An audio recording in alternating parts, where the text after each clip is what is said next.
Hey, how's it going? Jeff Lerner here, and in this video we are going to talk about whether or not you should go to college. It's a question that I get a lot. I have more and more young people that are starting to watch my videos, and this is probably the number one question that I get from people under 18 is, does it really make financial sense to go to college? Is it really likely to result in the future that I want for my life to go to college? This video is going to tackle that question.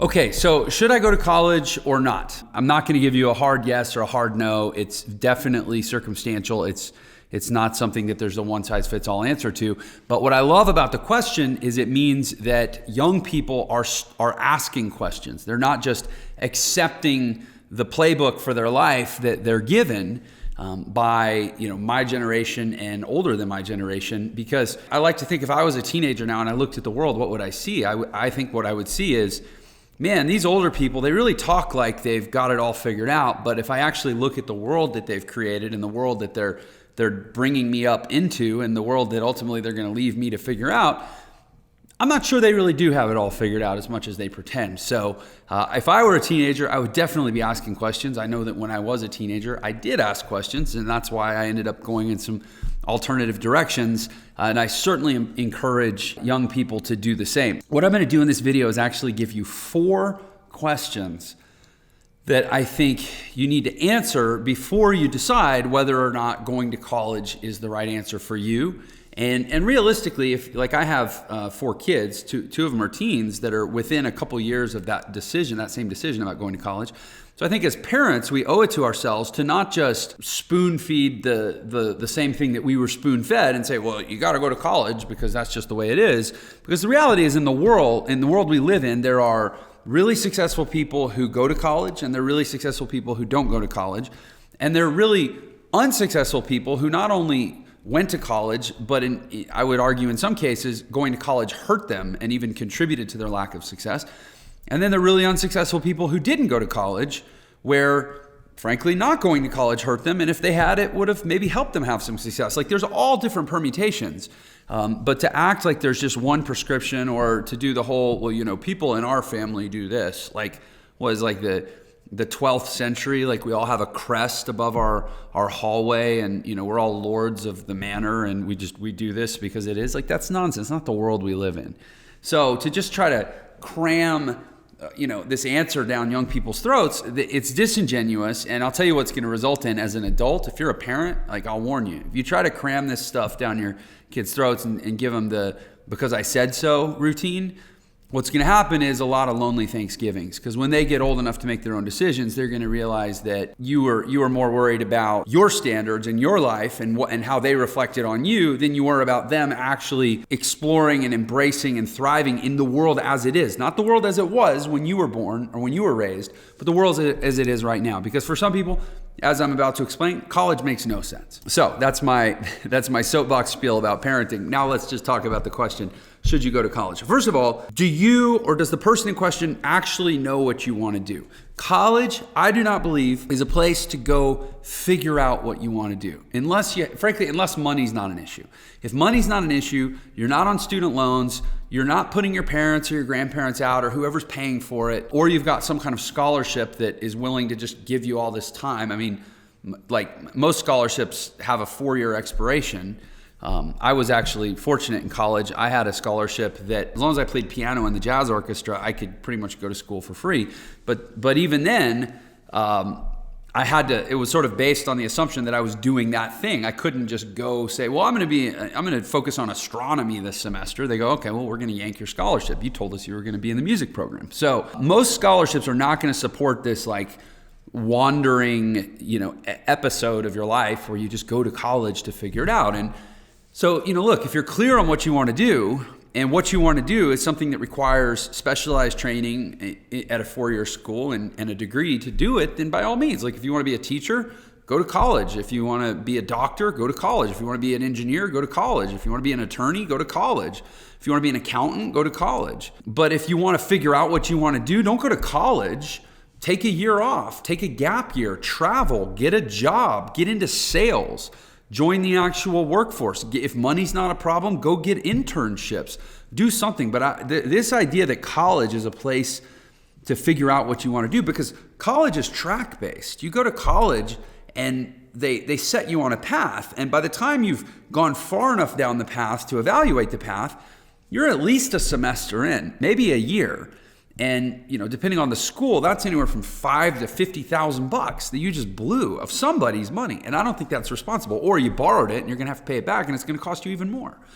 I think it's way too expensive to use college as a place to figure out what you want to do. So that's the first question. Do you know what you want to do? The second one is, are you going to college, again, kind of like I was talking about, because you just feel like that's what you're supposed to do, or that's what the men in your family do, or the women in your family do, or you want to be the first in your family to do, or some reason that's other than like, I have a really clear path for my life and I know for a fact that it includes spending this money, taking on this debt, making the sacrifice, spending this time, losing this time, the opportunity cost of this time, the 4 years and the money and all that, and saying the track that I know I want for my life includes this, it must include this, therefore I should do it.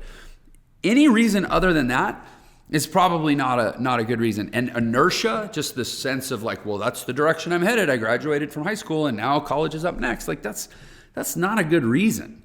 It's not worth it. I know so many people, probably this comes up second most often. It comes up most often in my life because I have young people reaching out saying, should I go to college?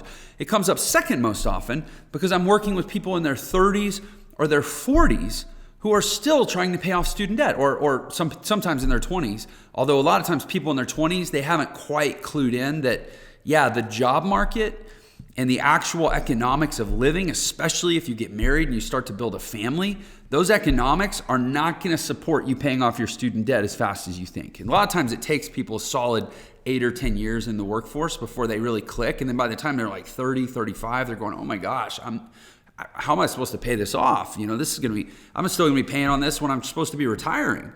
Then they're reaching out to me, they're joining my programs, they're buying my courses, saying, hey, I need to start a side gig, I want to start a business, I want to learn to make more money, whatever. And so that's the second most that this comes up with me, is saying, hey, I've still got this student debt. Frankly, I didn't even need it. And I use myself as an example. Like, I basically went to college because, frankly, at the time I was married to my ex-wife, which didn't work out anyways. And yet I went to college to please her dad because he was never going to be okay with me for his daughter unless I had a college degree. And, in hindsight, the college degree never earned his approval or frankly hers. And at least I was fortunate that I was able to be on a scholarship the whole time. But what if I hadn't? I was a jazz musician. I made $40,000 a year at most for that entire decade. If I had been actually borrowing money like most people do, I would have wound up in debt that didn't serve me in any way. At least if you know my story, I had a lot of debt and I paid off a lot of debt through digital marketing and learning internet business. But at least that debt was business debt. At least I actually feel like I earned an education with that debt, an education in business. Even failing at business, I learned real truths that helped me go succeed in business thereafter. Taking on debt to learn about anthropology or archaeology or modern dance or cultural whatever, like that's fine. But here's the thing, you can learn about all that stuff now in the world we live in. You can learn all that stuff without actually having to get the degree and without actually having to borrow all the money and pay all the school fees. It's all out there in books. It's all out there in videos. You can audit the classes. If you've got the time to go to college and rack up all this debt, why not, that you're going to have to work extra to pay off, why not go to college, go audit classes part-time, work part-time, don't be taking on debt, be making money, and you can still be learning whatever you're into without them forcing you to take a bunch of core classes that, to basically earn the right to go study the thing that you're into. Like for me, I studied jazz piano. I was a music major, composition, and with a jazz piano performance emphasis.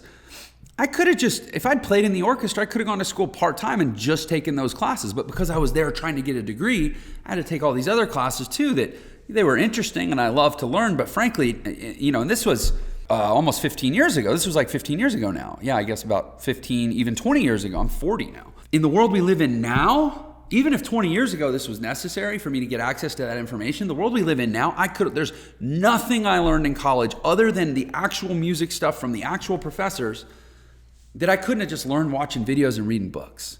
And as far as the music stuff, all the professors, they were actual working musicians that I was also playing gigs with and mingling with outside of school. I could have learned it from them outside of school. It's crazy to, and again, my paradigm is 15 or 20 years ago. I think you could kind of make the argument back then, but now learning is so at our fingertips that this idea that school is a key that unlocks the door to learning frankly, that's a big part of my mission, is to change that, because I have an entrepreneurial education company. I teach people marketing skills and business skills and digital skills and real estate skills and skills that they can use to pay the bills. And sounds like I'm trying to rhyme. I'm really not. Is it some drum fills for you? See what I did there? Don't try, Jeff. Don't try. The point is, I teach skills, and I'm not a school. I'm not accredited. You don't have to have a high school degree to buy my stuff. I don't I'm not going to give you a GPA, but I still teach people stuff that helps them make money. I teach people stuff that helps them make more money a lot of times than what they learned in school, which is why they're my customer. A, all that to say, some really dumb jokes. B, all that to say, are you going just because you think it's what you're supposed to do, or because it was expected of you, or is it because you actually know what you want to do and school is necessary? The next question is, do you actually like school? Like, some people just kind of either suck at school or they just don't enjoy school. And they learn that. After 4 years of high school, you're probably pretty clear on whether or not you like school. So here's what's going to happen when you go to college. It's going to be 4 more years where you're going to have less structure. It's going to dominate your life more. So you're going to have less people sort of forcing you and helping you do the work, but more expectations of the work to be done, and far greater consequences if you don't do a good job of it, because now you're paying for it or somebody's paying for it. Like, if you don't like school, that is a very powerful reason not to do it. Unless you know what you want to do and you like the idea of what you want to do. You like that more than you dislike school. Look, if you want to be a structural engineer, but you don't like school, but you love the idea of being a structural engineer, you've always wanted to build bridges, then your love for building bridges may overpower your distaste for school. That's a balance. That's a decision you have to make. But just to say, I should go to school, but I don't like school, that's bad reasoning. You shouldn't go to school if you don't like school, unless there's a really compelling reason why you have to go to school. And finally, and I think this doesn't get talked about enough in the school conversation, is the opportunity cost of school. Getting a 4-year jumpstart on a career in something like, really there's a lot of things. Like, what do you want to do? It's something like sales, something like anything to do with the arts, something to do with, any sort of trades. Getting that 4-year jumpstart, starting something when you're 18 versus starting when you're 22, 4 years is huge, especially 4 years when you're high energy, you're fit, you're enthusiastic, you're eager, and you've got that vibrancy of youth. Those 4 years to just say, I'm going to push pause on getting started in the professional world, on getting started on making money, getting started on actually figuring out how to make it in the real world, and I'm going to just delay that whole process by 4 years while I go hang out on a campus, that's a big sacrifice. And I don't think people really properly evaluate the opportunity cost of that decision.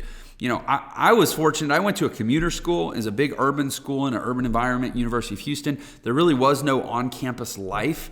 Like, the majority of the students there, they lived outside the campus. They worked other jobs. Like I said, it's what's known as a commuter school. It's kind of known as a really big, high-level state commuter school, much more than the other state schools in Texas. Like, if you go to Texas A&M, you go to University of Texas, you go to Texas Tech, there are these big on-campus communities with the social life is concentrated on campus.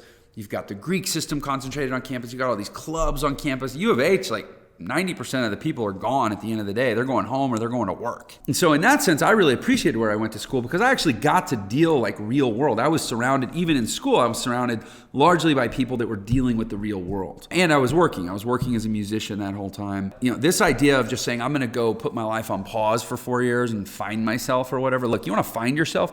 Go sell cars. You want to find yourself? Go sell insurance. You want to find yourself? Go be a wilderness firefighter. Go do something that moves the economy or moves industry or moves community or moves charity or just is something productive. This idea of finding yourself on campus, all you're going to find yourself on campus is you're going to find yourself on campus. Because the you that you need to find to ultimately deal with the real world, you're not going to be able to find until you're actually in the real world. And I promise you, from experience and from going to other campuses, from actually, at one point I started a business and we did all of our marketing on college campuses, and we recruited college students at these very traditional four-year universities to be our employees and be our staff and be our teams, basically be our workforce in the summers and in the early fall. These kids were out there, man. That was not real life. That was not the real world. The level of accountability was nil. The level of seriousness was nil. Professionalism nil. Like they were like at a carnival for 4 years. They weren't finding themselves in any way that was going to translate into real life after they got off campus. And that's why you hear about all these students now that have this rude awakening. They spent 4 years thinking they were finding themselves. And really all they did was find themselves with a really expensive receipt called a diploma and a crap load of debt and a job market that isn't really looking to hire them because they don't have any real world experience, and they end up finding themselves back on their parents' couch. Look up at the actual statistics of the data. This isn't just my cynicism from like one bad experience. This is what the actual data supports is happening for the average 22, 23, 24, 25-year-old now. So that decision to just wait to grow up and enter the real world, I think has a lot of consequence. And here's some statistics that support this. Again, this isn't just my cynicism. As of 2019, there is $1.5 trillion in student debt in just the United States, spread across 45 million borrowers. Okay, that's over $33,000 in student debt per person of 45 million people. $1.5 trillion. That's actually almost, if I'm right, that's almost 10% of the entire national debt. Almost 10% of the entire debt of the entire United States is from 45 million people that are underemployed in terms of the debt that they owe to their own government for helping them go to school to get the diploma that they were told that they needed to get the job that now they can't find. It's a tough gig out there. So look, I'm not here to like boo-hoo it. The fact is I do have a college degree. It would be hypocritical for me to like come down too hard on it. But here's the thing. I got my college degree for free. I got it paid for. Has it done me some good? I don't know. The one person it was supposed to do me good with was my ex-father-in-law, and it didn't win him over. I've owned my own businesses for 25 years. It hasn't served, I've never had to be hired with a job. I suppose if I had to go get a job, there are some jobs where maybe I would be glad that I had it. But frankly, I have a degree in jazz piano. Again, would it have been worth paying for? If I hadn't been in a situation where I was able to get my college paid for because I could, do this pretty fast and with some accuracy, no, absolutely not. It would not have served me to pay a lot of money for that degree, and to still be chipping away in debt 10, 15, 20 years later would be complete nonsense. So that's my 2 cents. I hope that's helpful to you. If you are interested in finding your way in this world in a way that's not just, again, taking the playbook that you're given and saying, yes, sir, no, sir, okay, you actually want to carve your own path and do your own thing and have what I call your awesome life. That's what my channel is all about. I am dedicated and committed to strategies. It is my passion. It is my life mission to help people have a more awesome life. I explore every nook and cranny within that. This video was about going to college. Next video could be about, how to monetize your personal brand or how to launch a blog or who knows what'll be next. But it'll always be in the lane of how to make a more awesome life and how to become empowered in a skills-based economy where you can write your own ticket if you'll just learn the right skills. So if that sounds cool to you, then subscribe to my channel. Make sure you click the bell to get notified when new videos come live. And I look forward to seeing you on the next video in pursuit of your awesome life. Bye.